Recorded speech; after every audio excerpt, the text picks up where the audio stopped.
Assalamualaikum warahmatullahi wabarakatuh. Selamat pagi, selamat siang, selamat sore, selamat petang. Bertemu kembali dengan CP70, Cemara Biru 70, saluran belajar mandiri. Pertemuan kali ini kita akan membahas tentang konsep manajemen perkantoran dan layanan bisnis. Bersama Saryono, selamat menyaksikan. Kita mulai dengan pengertian kantor. Kantor merupakan ruang atau gedung tempat sekelompok orang bekerja sama untuk mencapai tujuan. Itu adalah arti statis. Kalau arti dinamis adalah seluruh kegiatan untuk mencapai tujuan.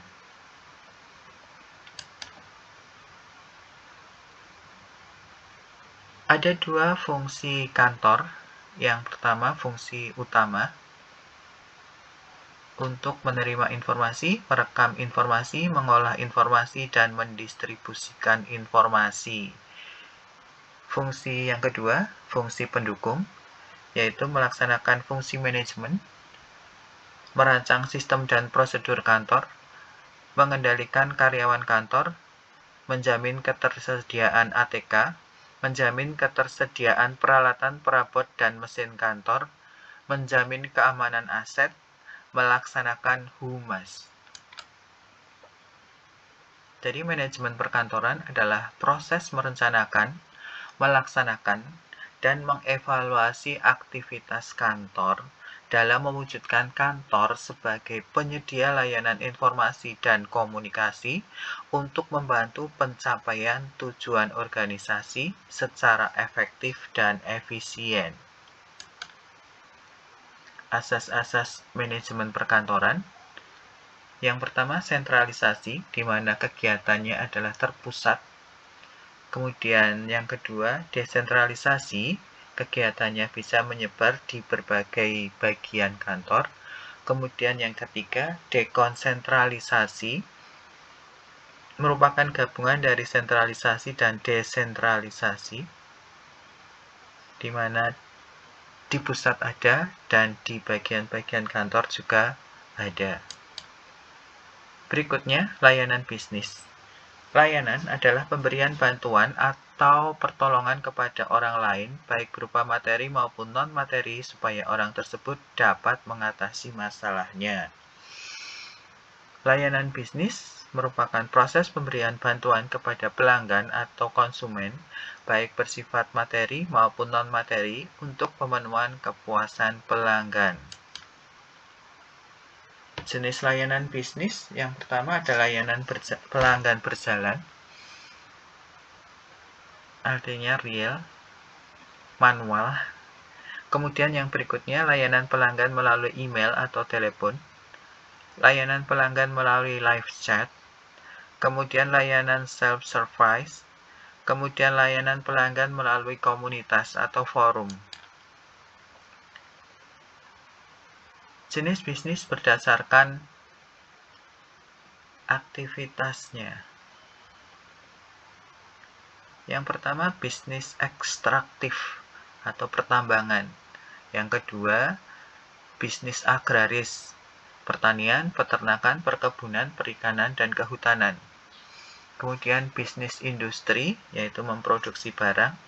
Kemudian bisnis jasa, manfaat, hanya dirasakan manfaat dan tidak berwujud. Jasa perumahan, jasa usaha rumah tangga, jasa usaha rekreasi, jasa usaha perawatan pribadi, jasa usaha pendidikan, jasa transportasi, jasa bidang komunikasi. Berikutnya, jenis bisnis berdasarkan kegunaan. Ada form utility, kegunaan bentuk. Jadi kalau berubah bentuk baru berguna. Kemudian place utility, kegunaan tempat. Jika berada di tempat tertentu bisa bermanfaat. Kemudian time utility, kegunaan waktu, saat-saat yang tepat di mana barang bisa digunakan. Possession utility atau kegunaan hak milik. Jenis bisnis berdasarkan motif dibagi dua, yaitu berorientasi pada laba, dan yang kedua bergerak di bidang sosial. Jenis bisnis berdasarkan badan usaha. Berbadan hukum ada perseroan terbatas atau PT, yayasan, koperasi. Kemudian tidak berbadan hukum, persekutuan perdata atau matskap, firma, persekutuan komanditer. Tujuan bisnis, yang pertama memenuhi kebutuhan hidup, yang kedua menambah kesejahteraan, yang ketiga memenuhi kebutuhan pencitraan diri, yang keempat mempertahankan kelangsungan usaha, yang kelima kreativitasnya selalu muncul, kemudian yang keenam untuk mengisi waktu.